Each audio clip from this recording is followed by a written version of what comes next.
Bonjour à tous et bienvenue dans cette nouvelle vidéo. Nous sommes heureux de vous retrouver pour cette toute seconde vidéo de l'année 2022. Et c'est donc l'occasion pour nous de vous adresser nos vœux les plus sincères, encore une fois, de vous souhaiter à tous une année remplie de magie, de bonheur et de Harry Potter. En plus ça rime, donc ça tombe bien. Cette année va être évidemment, comme vous le savez, particulièrement chargée en nouveautés, en révélations et en magie. Et très sincèrement, si le Covid accepte de nous foutre la paix au mois d'avril, nous avons hâte de vivre avec vous cette nouvelle année rowlingienne où son œuvre sera au cœur de l'actualité pendant de très nombreux mois. Alors, on vous parlait de révélations et le moins que l'on puisse dire c'est qu'avec la sortie des Animaux Fantastiques 3, Les Secrets de Dumbledore, nous allons avoir du pain sur la planche et la parution en fin d'année du teaser, de la bande-annonce et de la fiche officielle a débouché sur un nombre déjà incalculable de questions. On a commencé à explorer certains des mystères comme le rôle et la place par exemple de Yusuf Kama ou encore la métamorphose spectaculaire du personnage de Queenie Goldstein. Aujourd'hui, c'est un autre mystère que nous allons explorer et pas des moindres puisque nous allons parler de la baguette de Jacob Kowalski que l'on découvre succinctement dans le teaser et qui nous est confirmé dans la bande-annonce. Alors, dans le genre mystère et pour nous mettre l'eau à la bouche, le moins que l'on puisse dire c'est que J.K. Rowling et la Warner Bros ont quand même placé la barre très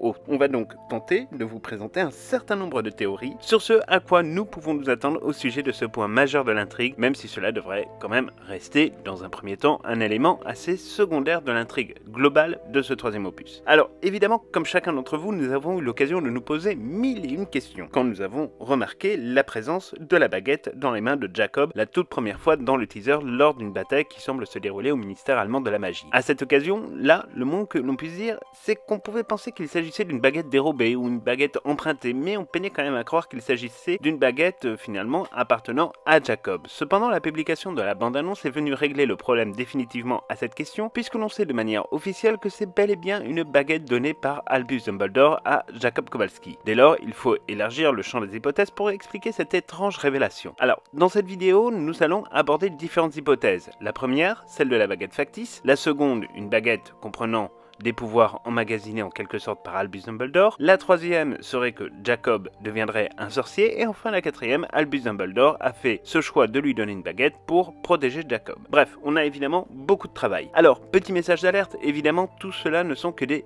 hypothèses forcément parfois s'avèrent vraies, parfois s'avèrent fausses. Nous n'avons évidemment pas vu le film et tout ce que nous pourrions dire s'avérera peut-être totalement faux au moment du visionnage et il faudra dès lors partager de nouvelles informations après avoir vu le film et là-dessus vous pouvez évidemment compter sur le cri de la gargouille. Alors, on va évidemment commencer les choses dans l'ordre. Première hypothèse, il s'agit d'une baguette factice. Il faut dire que la détention par un moldu d'une baguette magique représente une infraction au code international du secret magique. Donc peu importe le cas de figure, il s'agirait quoi qu'il arrive, si cette baguette est bien magique, d'une faute assez grossière de Dumbledore vis-à-vis des autorités du monde magique. Pour nous, et c'est notre hypothèse quasi favorite, cette baguette s'avère en réalité être une baguette en quelque sorte factice, c'est-à-dire qu'elle serait incapable d'être une baguette magique à part entière et recèlerait juste suffisamment de magie pour remplir son office. Il faut dire que la présence de Jacob au sein de la fine équipe formée par Albus Dumbledore, comprenant au tout début du film vraisemblablement Norbert, Thésée, Eulalie X, Yusuf Kama et Bounty, devient en quelque sorte un peu problématique dans la mesure où ce troisième film doit nous emmener dans des endroits qui représentent l'autorité magique comme le ministère allemand de la magie ou encore la Confédération internationale des mages et sorciers. En somme, il va y avoir quand même quelques difficultés à le faire pénétrer dans ces lieux de pouvoir et on peut imaginer évidemment qu'un simple moldu n'a absolument strictement rien à faire à ces endroits-là. Lorsque l'on veut par exemple entrer dans le ministère de la magie britannique, on sait qu'il faut montrer sa baguette magique. C'est bien détaillé dans Harry Potter et l'Ordre du Phénix et dans Harry Potter et les reliques de la mort pour obtenir évidemment son badge de visiteur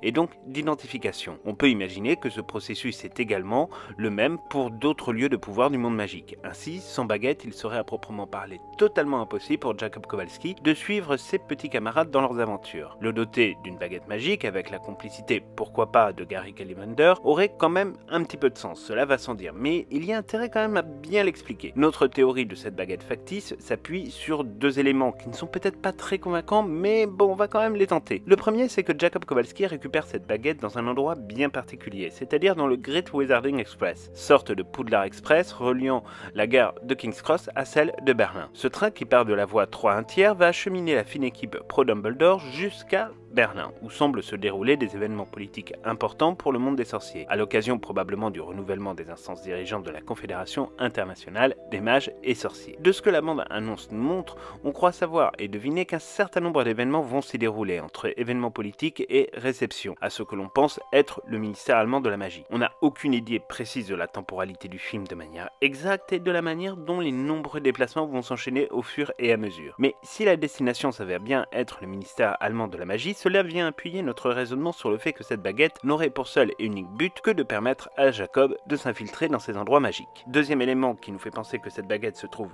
être totalement factice, c'est que lors de la bataille qui semble faire rage au sein du ministère de la magie allemande, on voit Jacob subir finalement les dégâts et ne semble pas faire réellement usage d'une magie quelconque. Il semblerait tout au moins que malgré de grands mouvements un peu désordonnés, rien ne se passe de son côté et il ne fait que subir. Après, les scènes sont très rapides dans cette bande-annonce, il n'y a donc évidemment encore certainement beaucoup de choses à savoir. Après, on peut pondérer cette théorie bien entendu en considérant, et il y a des raisons pour que nous sommes bel et bien en présence d'une baguette dotée de pouvoirs magiques, et c'est ce qui nous amène à notre seconde hypothèse. Dans notre introduction, nous avons émis la possibilité que cette baguette magique soit en réalité véritablement dotée de pouvoirs magiques que Albus Dumbledore aurait en quelque sorte emmagasiné préalablement dans cette nouvelle baguette. Alors concrètement, les preuves de cette affirmation, ou tout du moins supposition, ne sont pas nécessairement particulièrement légion et surtout pas non plus particulièrement probantes, on ne va pas se le cacher. En réalité, cette théorie s'appuie sur 3 points précis ou indices qui d'ailleurs peuvent aussi bien nourrir d'autres de nos théories. C'est dire le flou artistique qui règne en la matière. Alors, premier point, c'est que pour que la baguette fasse office de laisser passer pour Jacob dans les institutions du monde magique, on peut penser qu'il faudrait qu'elle soit un tant soit peu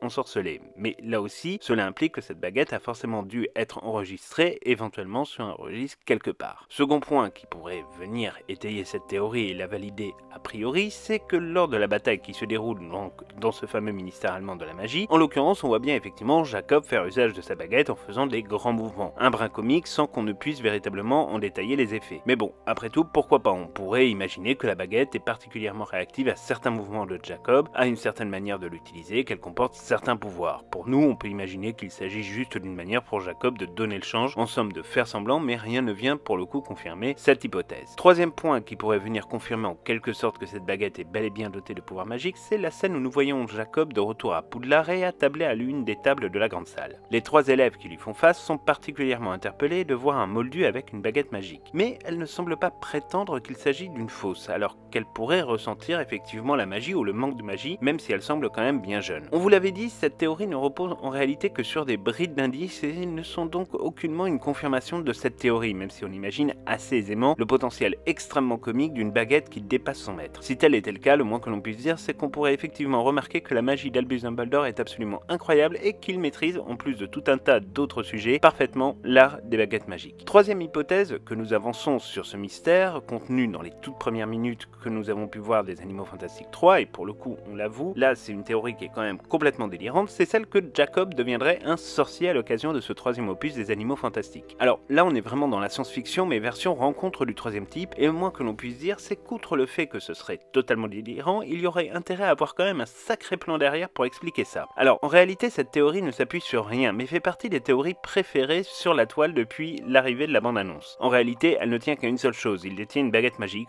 point barre. Ça ne fait franchement pas lourd dans le débat et surtout nous aurions quand même beaucoup de mal à imaginer le pourquoi du comment Jacob Kowalski deviendrait un sorcier. On ne veut paraphraser évidemment personne de célèbre, mais on ne devient pas sorcier, on est sorcier et c'est là toute la difficulté de cette théorie au final, car nulle part dans la littérature de J.K. Rowling à ce stade et dans les nombreuses notes qu'elle a publiées ne fait état d'un cas pareil. Alors bien sûr certains moldus découvrent leur pouvoir tardivement et leur statut de sorcier également, comme c'est le cas par exemple pour Croyance Belboss, mais c'est quand même très loin d'être une généralité. De plus, certains éléments dans la bande-annonce et le teaser nous font penser l'exact contraire dans la mesure où on voit par exemple dans la salle sur demande que Jacob ne peut emprunter seul le porte-loin représenté par une roue à prière, bien au contraire. Il est accompagné par Albus Dumbledore, comme si la magie de la roue à prière ne pouvait opérer sur un moldu. Voilà donc en somme la vraie question autour de cette théorie, c'est comment l'expliquer. Nous, pour notre part, nous la rejetons en bloc de manière quasi certaine car cela nous semble vraiment pour le coup en contradiction avec toutes les règles du monde magique qui ont été jusqu'à présent mises en place par J.K. Rowling et également par la Warner Bros dans le cadre de ses films. Enfin, dernière hypothèse, dernière possibilité si on ose dire, et cette hypothèse rejoint en réalité notre seconde proposition en venant la compléter, c'est que cette baguette n'a pas vocation à être utilisée de manière offensive par exemple, mais elle pourrait constituer une très bonne manière de protéger Jacob Kowalski qui va forcément se retrouver au cœur des affrontements que ce troisième volet nous promet et on sait qu'ils seront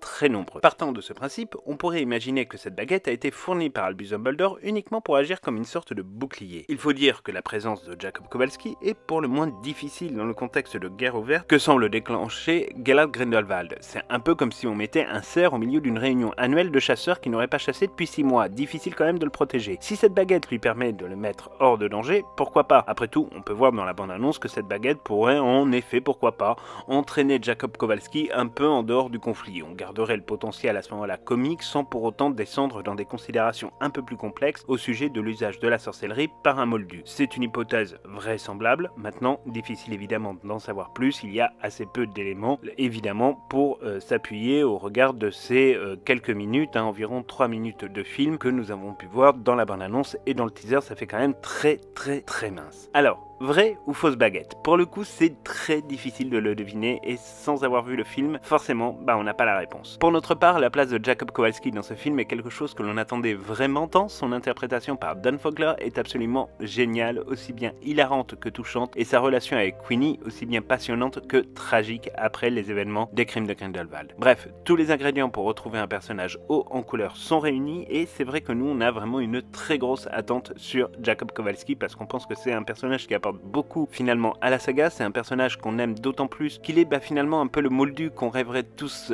d'être au milieu du monde magique, et c'est lui en fait qui nous fait découvrir ce monde magique à travers ses yeux et on aimerait 1000 fois être à sa place. Donc là pour le coup c'est vrai que c'est un personnage qui est assez inédit finalement dans le monde magique, assez inédit dans la manière dont J.K. Rowling a traité jusqu'à présent de son monde magique, mais qui pour le coup est vachement plaisant, et c'est vrai que le voir finalement prendre encore un peu plus d'importance dans les secrets de Dumbledore avec cette histoire de baguette dont on va vraisemblablement parler quand même pendant un certain nombre de scènes dans le film, c'est pour le coup quand même quelque chose franchement qui nous plaît, et on a vraiment hâte de découvrir un petit peu ce que ça va pouvoir donner à l'écran, et surtout que Dan Fogler est un interprète absolument fantastique, c'est un acteur de génie, et on a vraiment 1000 fois confiance en sa capacité de faire un très grand Jacob Kowalski qui sache nous toucher au cœur, qui sache nous faire rire aussi, puisque c'est un personnage dont la dimension reste quand même très comique, même si on peut imaginer effectivement que les événements des crimes de Grindelwald et notamment du cimetière du Père Lachaise vont forcément créer un certain nombre de modifications dans son comportement, dans sa manière d'aborder les choses,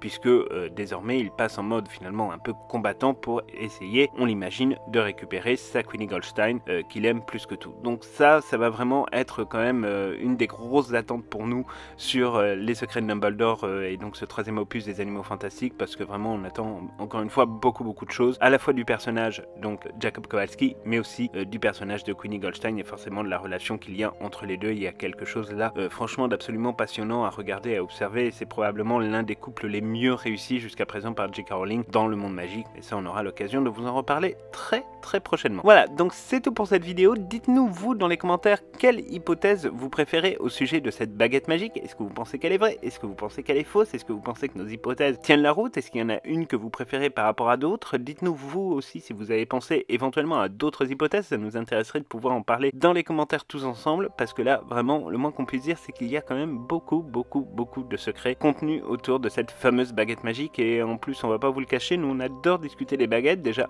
parce que ce sont des objets à collectionner qui sont absolument extraordinaires, rien que le fait de se dire que ils vont sortir la baguette de Jacob Kowalski chez Noble Collection, on saute déjà de joie, et puis évidemment c'est aussi quelque part un peu le rêve de tout moldu quoi, d'avoir sa baguette magique, donc quelque part finalement on peut tous espérer qu'un jour ça nous arrivera, on sait jamais, les rêves sont éternels et on peut imaginer que finalement dans Harry Potter il y a quelque chose qui nous fait tous rêver, et pourquoi pas un jour. Voilà, donc c'est tout pour cette vidéo, on espère vraiment qu'elle vous aura plu, n'hésitez pas à nous laisser un petit like et à vous abonner si vous nous rejoignez, et puis si vous êtes abonné depuis un petit moment encore merci, vous êtes chaque jour de plus en plus nombreux à nous rejoindre, et ça vraiment ça nous touche, vous n'imaginez pas, dès qu'on voit un nouvel abonné on est super heureux parce qu'on se dit que nos contenus vous plaisent, et ça pour nous c'est ce qui compte le plus. Et donc on va continuer cette année à parler des secrets de Dumbledore, mais aussi de tout ce qui concerne l'actualité du monde magique, et Dieu sait que ça va être très riche. Voilà, donc on se retrouve très bientôt pour de nouvelles aventures, et d'ici là, n'oubliez pas non plus de regarder toutes nos anciennes vidéos